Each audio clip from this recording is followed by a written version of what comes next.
Olha só o que eles estão fazendo com a nossa mata. Está pedindo socorro. Podem perceber que os caras estão desmatando e a SEMA, a gente nem sabe se eles são sabedores disso, mas a destruição aqui dentro do território indígena acontece e a gente não sabe mais o que fazer. A gente vai abordar agora um senhor aí, não sei quem é, que está desmatando. Vejam o que eles estão fazendo, olha as árvores caindo, ó. Os caras estão invadindo a mata. Agora eles vão derrubar. Então a gente percebe, né, o trator destruindo aqui. E agora ele está vindo aqui na nossa direção.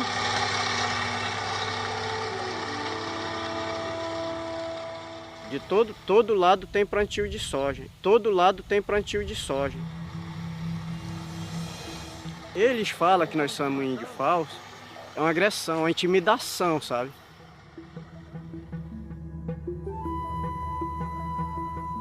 Oi, bem-vinda, bem-vindo. Esse é mais um episódio do Amazônia Sem Lei, podcast que investiga territórios em conflito na Amazônia. Nessa série, viajamos junto com a equipe de repórteres da Agência Pública de Jornalismo Investigativo até diferentes pontos da floresta, ou do que ainda resta dela, em busca de entender por que, hoje, a região é um epicentro de conflitos. Disputas por terra, água, minério e até pelo ar que se respira. Hoje vamos até o oeste do estado do Pará, para a região do Planalto Santareno, atrás de uma das histórias em que as ameaças aparecem na forma de produtos químicos, rotulados, permitidos por lei, mas que mudaram a forma de viver de muita gente. Eu sou Ricardo Terto e te acompanho nesse episódio. Eu sou a Clarissa Levi e, como sempre aqui, o nosso guia é o Mapa de Conflitos, um levantamento de dados de conflitos rurais baseado em números da Comissão Pastoral da Terra. Hoje, o nosso destino é um território de conflitos que tem agrotóxicos como pivô das disputas.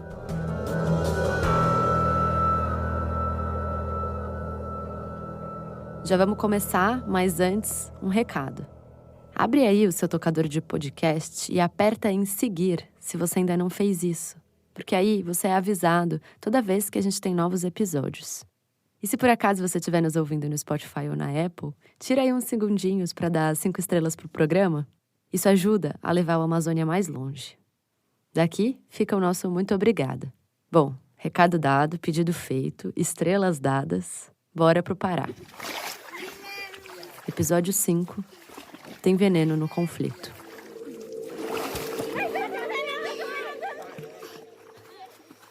Nadar no igarapé.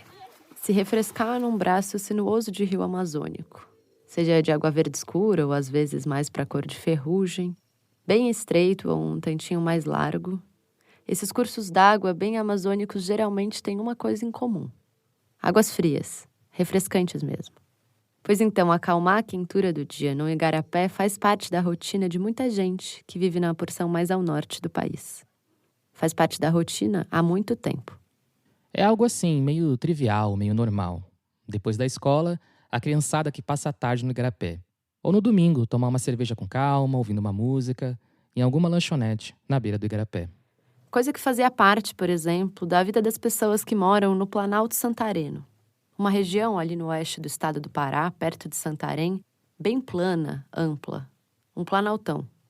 Lá, tomar banho de igarapé era cotidiano. As famílias rurais, pequenos agricultores, as comunidades quilombolas, os indígenas da região. Todo mundo vivia um pouco em torno dos igarapés. Está contaminada esta água. Não só essa aqui, como a daí dos poços, aqui das comunidades, nossa comunidade. A gente vê que essa água não está mais uma água potável de se tomar banho, saudável. Essa aí que você ouviu é a Maria Luzenira, uma das lideranças da comunidade do Guaraná, uma vilazinha rural no Planalto Santareno, onde vivem principalmente agricultores familiares. Contornando a comunidade Guaraná, corre um igarapé bonito, chamado ele também de Guaraná, e que costumava atrair muita gente para os banhos. E a gente se preocupa. De primeiro de domingo isso aqui ficava lotado de gente para tomar banho. Agora o pessoal já não vem mais tomar banho aqui, quase. Dificilmente eles vêm, porque não tem outro igarapé. Mas não está mais boa de tomar banho. Em junho deste ano, 2023, o repórter Leandro Barbosa viajou até o Pará para investigar um conflito bem específico que paira sobre a região do Planalto Santareno. Ele foi lá atrás de entender o que acontece em um território que concentra altos índices de conflitos motivados não só por briga por terras, ou, por exemplo, mineração, mas conflitos causados por contaminação. Para ser mais preciso, conflitos causados por intoxicação das águas e das pessoas. E aí, atrás dessa história, desses conflitos, o Leandro foi parar bem na beira de um igarapé. Desse igarapé que a dona Luzanira fala. A gente foi entrevistar algumas pessoas ali, próximo a esse igarapé, e a gente passou um tempo ali, e era nisso, as pessoas entravam, demorava, sei lá, uns 10, 20 minutos, e começavam, então, a se coçar. Esse é o Leandro. Ele conta que logo que ele chegou na comunidade Guaraná para começar a apuração, quiseram levar ele direto para a beira do igarapé. Disseram que ali, na beira daquele curso d'água, ele ia entender toda a situação da comunidade de cara. E entender o porquê dos conflitos. Bom, e aí o Leandro foi até a beira do igarapé. E a cena era o seguinte. Ali na margem, o jornalista com um gravador, entrevistando as lideranças, os moradores da comunidade que estavam recebendo ele. E aí, bem perto, dentro do igarapé, algumas pessoas se banhando, nadando. Depois de poucos minutos, enquanto ainda rolava a entrevista, o Leandro viu as pessoas saindo do igarapé se coçando, com a pele irritada pela água. Foi mesmo o resumo perfeito da situação, como a fonte que entrevistou lá. Lá em casa, muitas pessoas que iam para o banho, chegaram a tomar banho lá e com poucos minutos depois que saía, que começava a secar, eles começavam a se coçar. Ele disse, o que é que está acontecendo?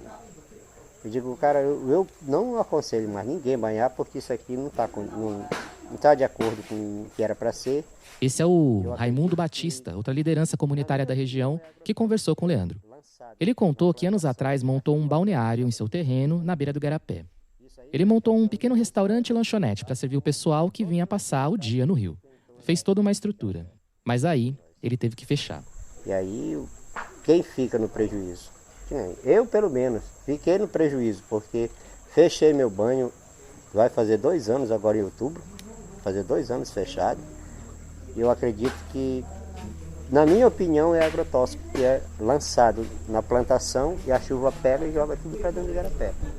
Isso aí vem afetando não só essa comunidade, como todas as comunidades que ficam em torno da margem do igarapé.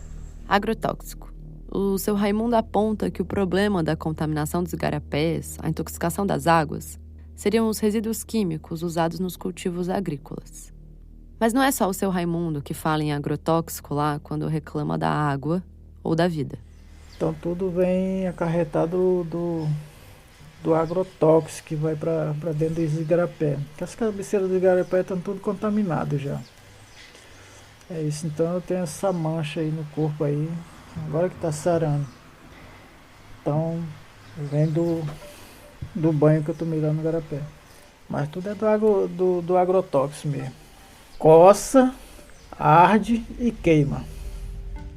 Moradores de outras comunidades vizinhas falam a mesma coisa. Mas vamos por partes.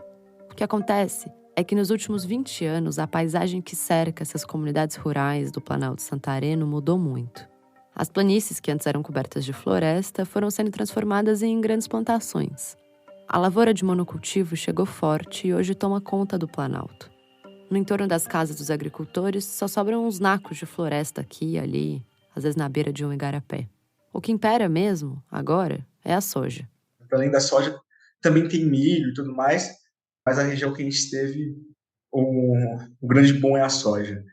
E a partir disso, né, no final da década de 90, início dos anos 2000, que essa monocultura vai se estabelecendo ali na região do Planalto Santareno, né, em Santarém, ali no Pará, as comunidades começam a ter problemas com o uso da terra, porque começam-se então a disputar espaços, né, para o pequeno agricultor, para a agricultura familiar conseguir seguir com o seu estilo de vida, com suas plantações, e para esse cara que veio de fora, por vezes da região sul do país, ou do Mato Grosso do Sul, enfim, ele começa a disputar a terra com essas comunidades, né? Então eles vão ocupando alguns espaços que são terras que não estão sendo utilizadas, são do governo, e estão ali expostas para grilagem e outras coisas do tipo, já que não tem um fim, né, social para isso. E com isso, a monocultura vai se estabelecendo na região.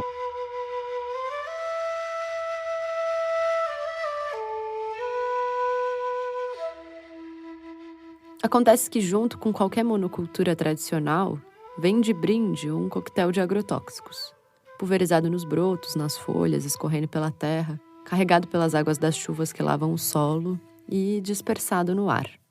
No Planalto Santareno, especificamente, parte das fazendas de cultivo de soja são cortadas por igarapés, por esses braços, cursos de rio, menores ou maiores. Então, o que infiltra na terra escorre naturalmente para esses cursos d'água. Tem muitos igarapés que correm pelas terras ali da região do Planalto Santareno. E muitas pessoas sobrevivem tanto para o cultivo, né, quanto para poder nadar, já que é uma região extremamente quente. Eles cresceram e vivem ali nessas águas. Assim. Só que o problema é que esses igarapés, eles hoje correm por meio das plantações de soja. Então, o veneno que vai para as plantações, ele corre pelo rio.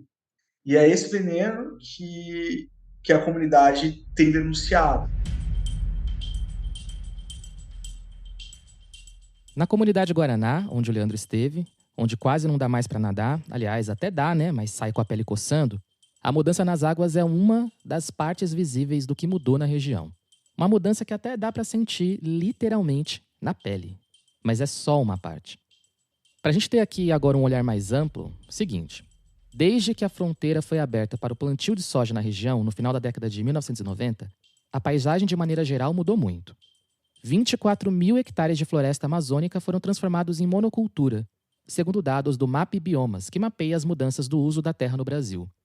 Isso aí equivale a cerca de 240 quilômetros quadrados de floresta perdida, no período entre 2000 a 2021. E com essa vinda da soja, no final dos anos 90, aí abriu assim não sei nem lhe dizer, foi uma coisa horrível. Nós não estávamos preparados para essa invasão na nossa vida. Tudo isso que aconteceu, né, na nossa cultura, invasão na nossa cultura, na nossa vida, no ambiente. Essa é a Maria Ivete dos Santos, diretora do Sindicato dos Trabalhadores Rurais de Agricultura Familiar de Santarém, que atua ali junto com várias comunidades do Planalto Santareno. Aqui em Santarém sempre teve uma luta muito grande dos movimentos, só que a gente não tinha ideia do que era soja. A gente só via a soja numa lata de óleo que a gente consumiu e consome até hoje o óleo de soja, mas a gente não tinha ideia do que era isso. Então, quando ela chegou e foi arrasando com as nossas vidas. Por quê? Porque a gente sabe que existe a lei, mas a lei, ela às vezes é obedecida pelos pobres, mas não pelos grandes. Então, eles respeitaram tudo que era de regra ambiental. A corrupção vem junto com essa derrubada da floresta e com essa invasão que a soja fez. E essa invasão da soja, ela destruiu muitas comunidades. Ela derrubou muito a nossa floresta, ela diminuiu a nossa produção agrícola familiar, ela fez assoreamento de muitos igarapés, porque a área de Planalto, o povo, a maioria, eles utilizavam uma água do igarapé para tudo. Então começou por aí, eles começavam até a lavar as máquinas, os maquinários cheios de veneno nos igarapés. E também iam fazendo esse arado da terra todo até a beira do rio. Não existia essa área de proteção permanente. E junto com isso também vieram os conflitos, ameaças. Maria Ivete fala em ameaças não à toa. Ela própria foi ameaçada de morte pelos trabalhos e enfrentamentos que faz, liderando o sindicato há mais de 30 anos, quando assumiu o posto pela primeira vez. Ela falou, literalmente, que convive há anos com o fato de ter um alvo nas costas. Contou para o Leandro que já foi ameaçada de ser queimada viva. Já ofereceram para ela um suborno, com uma pessoa armada do lado, sugerindo que ela se afastasse do seu cargo no sindicato, onde ela atua em defesa dos direitos dos agricultores familiares, indígenas, quilombolas, ribeirinhos e extrativistas da região. Mas ela ainda segue à frente do sindicato. Nas palavras dela, continuar seu trabalho na mobilização dos agricultores e das comunidades tradicionais é algo inegociável. Lutar pelo direito de quem vive na Amazônia custou a ela a tranquilidade de um lar, já que as ameaças a obrigaram a mudar de casas várias vezes. E também a condenou a viver longe da família por um tempo. De 2007 a 2017, a Ivete esteve sob escolta policial. E foi logo quando o conflito pela posse das terras reivindicadas para a reforma agrária estava mais acirrado na região. Hoje, lá, os conflitos estão menos centrados na questão da posse da terra e da reforma agrária. As disputas estão aparecendo com mais força quando se fala, por exemplo, da água que se usa para beber, para banhar, para refrescar. Mas você percebe que há uma preocupação, né? O que é essa água que eu estou bebendo? Será que tem alguma coisa aqui? Porque se o igarapé está assim, como está o lençol freático? E são respostas que ninguém sabe dar, né? Então, por exemplo, porque o Estado não pesquisa, não leva informação. A gente está aqui falando, a princípio, da contaminação das águas pelos agrotóxicos, dos igarapés intoxicados. Mas, claro, os agrotóxicos ultrapassam as águas dos igarapés. Chegam nas pessoas. E aí aparecem nos indicadores de saúde, ou da falta de saúde na região. E a soja, para nós, ela é a cultura da morte. Ela é uma desgraça na nossa vida, ela é uma destruição para nós. Porque a gente já chorou muito. Não por tudo que a gente vê só a devastação, mas pela vida das pessoas. Porque a gente sabe que antes da soja chegar não morria tanta gente como está morrendo hoje. Todos nós estamos adoecidos psicologicamente. A gente está também adoecido mesmo com outras sequelas. Muitas mulheres que morrem de câncer, homens que estão no hospital.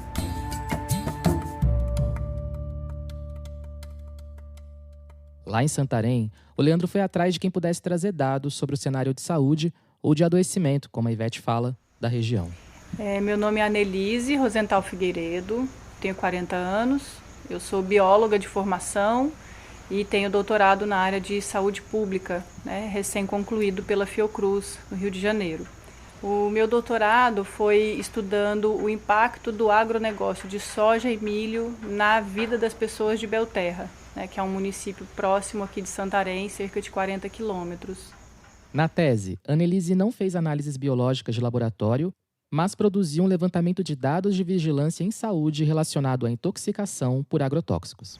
Então, existem os impactos diretos, que são as intoxicações agudas, e aí a gente tem intoxicação aguda, intoxicação crônica e intoxicações subagudas. As intoxicações agudas acontecem de forma mais imediata, quando uma pessoa entra em contato com os agrotóxicos e tem sintomas logo em seguida. Os sintomas mais conhecidos são dor de cabeça, náuseas, coceiras, alergias e alergias respiratórias. Esses são os sintomas mais clássicos quando uma pessoa é atingida pela pulverização aérea dos químicos. E a pessoa não precisa nem estar na plantação. Pode ser atingida, por exemplo, dentro de casa ou no quintal, por um vento aí carregado de agrotóxicos. Já a intoxicação subaguda acontece com um tempo mais de médio prazo de exposição à substância. E a crônica são pequenas doses ao longo de muito tempo. Então a pessoa que é exposta por muito tempo a pequenas doses de agrotóxico. A Anelise focou seu estudo em entender essas intoxicações subagudas e crônicas. E ela fez 2 recortes temporais. Ali de 2004 a 2014 e depois de 2014 até 2022. E aí ela queria entender o seguinte, se existia nos dados alguma mudança na prevalência de doenças na região pós-expansão da soja de monocultivo. E eu vi assim, um aumento muito significativo de casos, por exemplo, de doenças neurológicas. E a gente consegue olhar pelo sistema, esses dados são públicos, qualquer pessoa que quiser entrar agora no site do DataSUS e olhar para a Belterra encontra esses dados. Você consegue destrinchar e olhar se a pessoa era do sexo masculino ou do sexo feminino e qual a faixa etária da pessoa que adoeceu. E aí para mim foi muito intrigante encontrar homens de 36 anos com Alzheimer em Belterra. Falei, como assim? O que está acontecendo em Belterra para a gente ter gente tão nova com doenças neurológicas? E tem um aumento de cerca de 600% de doenças neurológicas aí entre esses 2 grupos de anos que eu estabeleci. Isso me chamou muita atenção. Belterra é um município ali da mesma região, no Planalto Santareno, no Pará. Oficialmente existem cerca de 16 mil pessoas vivendo em Belterra. A maior parte das pessoas estão em áreas rurais. E aí esse número registrado de doenças neurológicas e de casos de câncer e má formação fetal alto me ligou um alerta vermelho de que não me parecia normal ter um número tão alto num município rural, no meio da Amazônia, desse tipo de situação. E como a região é uma região onde tem um elevado número de plantações de soja e de milho, e a gente sabe que as plantações de soja e milho são uma das que mais recebem pulverizações de agrotóxico, principalmente o glifosato, esse alerta ficou ali muito correlacionado. Além disso, em sua pesquisa, a Annelise ficou sabendo de vários casos de profissionais de saúde que foram ameaçados ou coagidos a não notificar essas intoxicações. Então, na minha tese, eu cito, por exemplo, uma enfermeira que tinha mais de 20 anos de experiência em atenção básica, e essa enfermeira, ela era coordenadora da atenção básica em Belterra. Durante a discussão do plano diretor de Belterra, que foi uma discussão muito forte, muito intensa que existiu lá, ela foi uma das pessoas que chamou atenção para o problema das plantações dentro da área urbana. Isso é uma característica de Belterra muito específica. Tem plantios de soja dentro da área urbana, quase que tem ruas de asfalto no entorno das plantações. E quando ela fez essa discussão ali dentro, logo depois que termina o plano diretor, ela é exonerada. Quando acaba, a gente tem a assinatura do plano diretor, no dia seguinte tem a portaria de exoneração da enfermeira, do cargo que ela ocupava e tudo mais. A Annelise diz que tem um problema nos dados de saúde da região. Até hoje, são poucos os casos de intoxicações agudas que são contabilizados. Muitas vezes, quando alguém procura um posto de saúde com tontura, dor de cabeça, relatando que esteve perto de pulverização de agrotóxicos, não necessariamente esse atendimento vai ser catalogado nos dados como uma intoxicação. Segundo ela, falta categorizar corretamente as ocorrências de intoxicação lá na ponta, nos postos de saúde. Aí, sem esses dados, não se sabe a real dimensão da quantidade de casos de intoxicações agudas da região. E quando a gente pergunta para as pessoas, a gente vê vários relatos de problemas que elas sentem. E esses dados realmente não aparecem no sistema. Uma das coisas que eu identifiquei dentro da minha pesquisa é que houveram casos que o profissional da saúde identificou que era uma intoxicação por agrotóxicos, a família da pessoa identificou que era intoxicação, então a pessoa identificou, chegou na unidade de saúde, ela falou com o profissional identificou, ele fez a notificação e essa notificação não aparece no sistema. Mas aí, no começo desse ano, 2023, teve um caso fora da curva, que chamou a atenção demais e aí gerou várias notificações. Mais de 30 registros num posto de saúde da região. Em uma tarde de janeiro, assim, de calorzão, várias crianças que estavam assistindo aula em uma escola rural de Belterra começaram a passar mal, tontura, dor de cabeça. Essa escola rural fica vizinha de uma plantação de soja. E bem no começo daquela tarde, um avião estava indo e voltando, fazendo a pulverização aérea da plantação.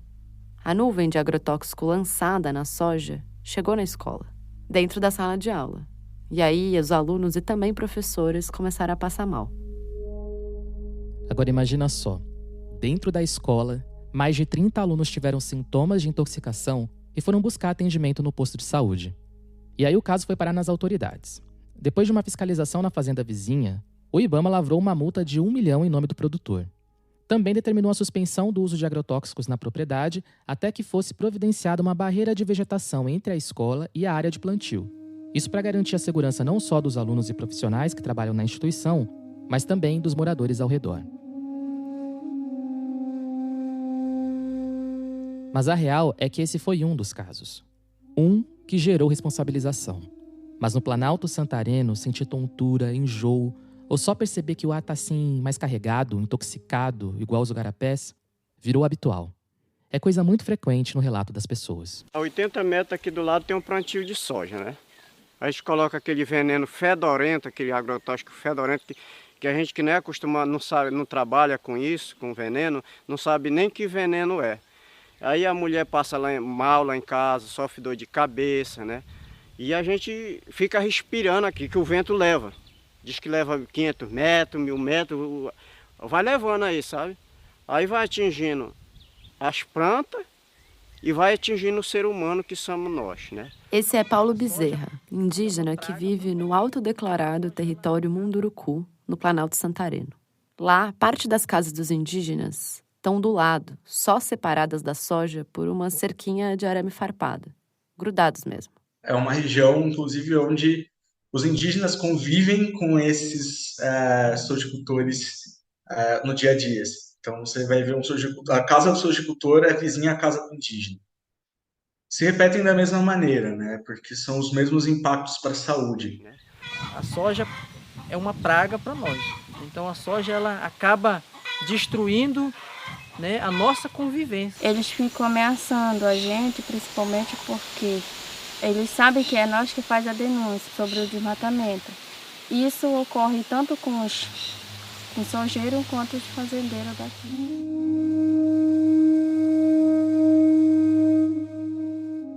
Na região, a história dos Munduruku é marcada pelo atraso na demarcação de suas terras. Até hoje, o processo ainda está na fase de estudo, tramitando bem devagar. Em 2015, os Munduruku se juntaram e declararam uma autodemarcação de seu território. Colocaram placas avisando que a área era terra indígena. Avançaram com pressão em cima da FUNAI e das autoridades, até que em 2019 começou, enfim, a primeira etapa de estudos, a fase 1 do processo que pode desembocar na titulação de terras indígenas. De lá para cá, a situação da terra dos Munduruku segue sob estudo, sem prazo de desfecho. Procurada pela reportagem, a FUNAI declarou que, abre aspas, o procedimento demarcatório, em todas as suas fases, especialmente em sua etapa de estudos, possui grande complexidade, dependendo de uma série de fatores e atores, não sendo possível definir expectativas de prazo. Fecha aspas.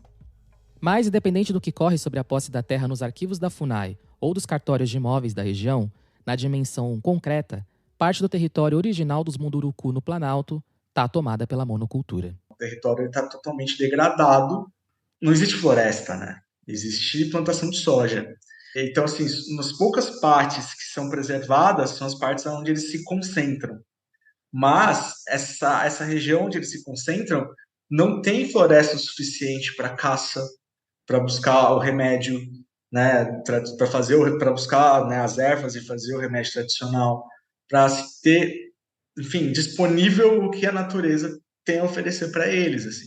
Olhando imagens aéreas de onde vivem as famílias Munduruku, nessa parte do Planalto, o que a gente vê é que eles estão literalmente cercados pela soja. De todos os lados tem lavoura. Essa é a vista. É monocultura por todos os lados, assim. Você já entra, você já começa a ver as plantações, você já vai sentindo o calor também, assim, que é bem intenso. Como os próprios indígenas falavam, tipo, falta até vento, né? Porque não tem árvore.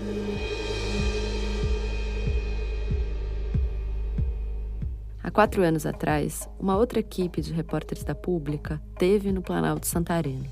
Na época, também fizeram uma investigação sobre como o cerco da soja estava afetando os Munduruku.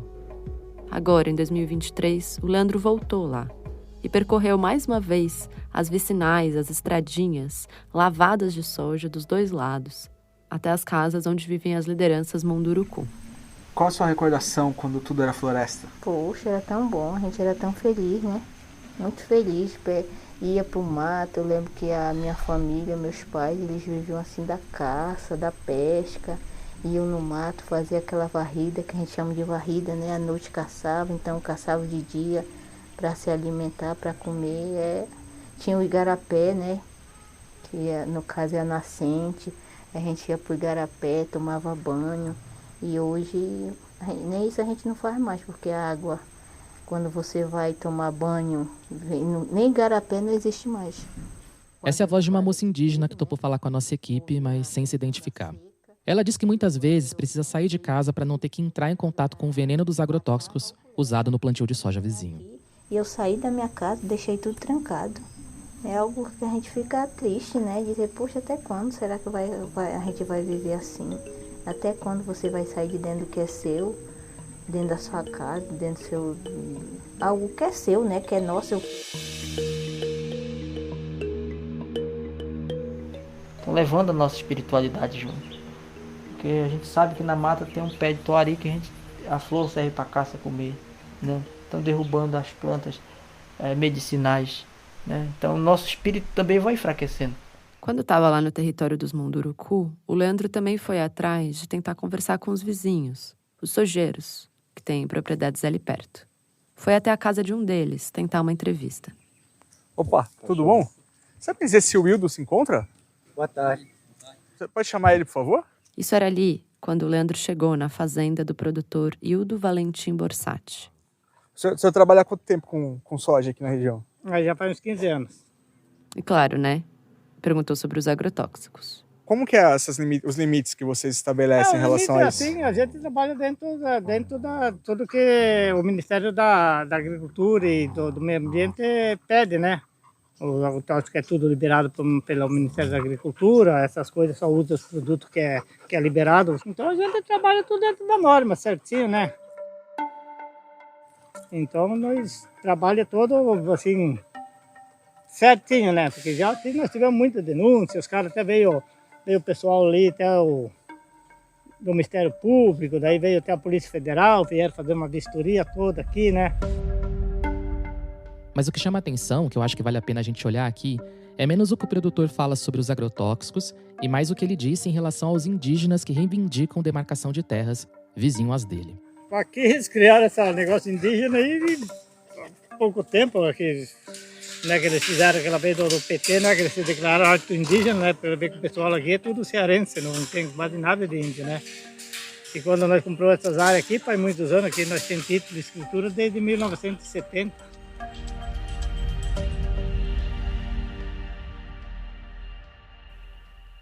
Não são indígenas de verdade, são tudo cearense, estão inventando isso, querendo se aproveitar. Essa argumentação contra os indígenas da região não é de agora. Há 4 anos atrás, quando a Pública esteve lá, ouviu a mesma coisa.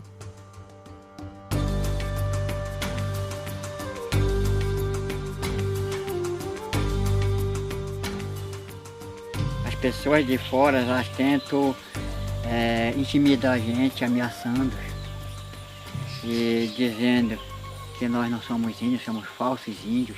A gente não quer ver esse sofrimento nós sair da nossa própria terra e morar na rua, que é isso que essa palavra que eles usaram nesse dia, que sempre eles falam assim que não tem indígena, e sim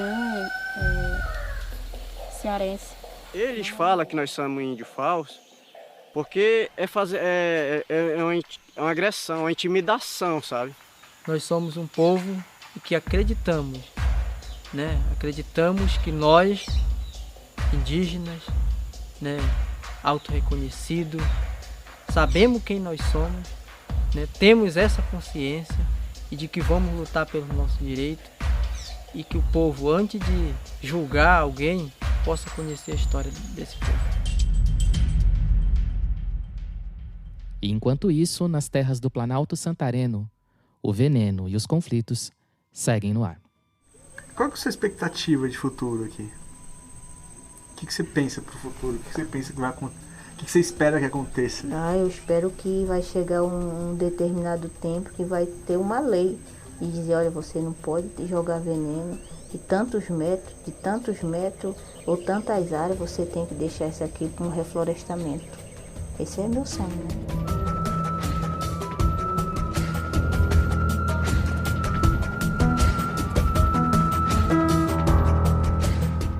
A apuração de campo desse episódio foi feita pelo repórter Leandro Barbosa. A produção ficou por minha conta, Clarissa Levi. Aqui na apresentação, eu, Ricardo Terto, junto com a Clarissa Levi, que também está no roteiro ao lado do Caio Santos. A edição e mixagem de som deste episódio foram feitas pelo Pedro Pastoriz. As artes de toda a série são do Otávio Bressani. O Amazônia Sem Lei é um projeto especial da Agência Pública de Jornalismo Investigativo, coordenado por Tiago Domenici.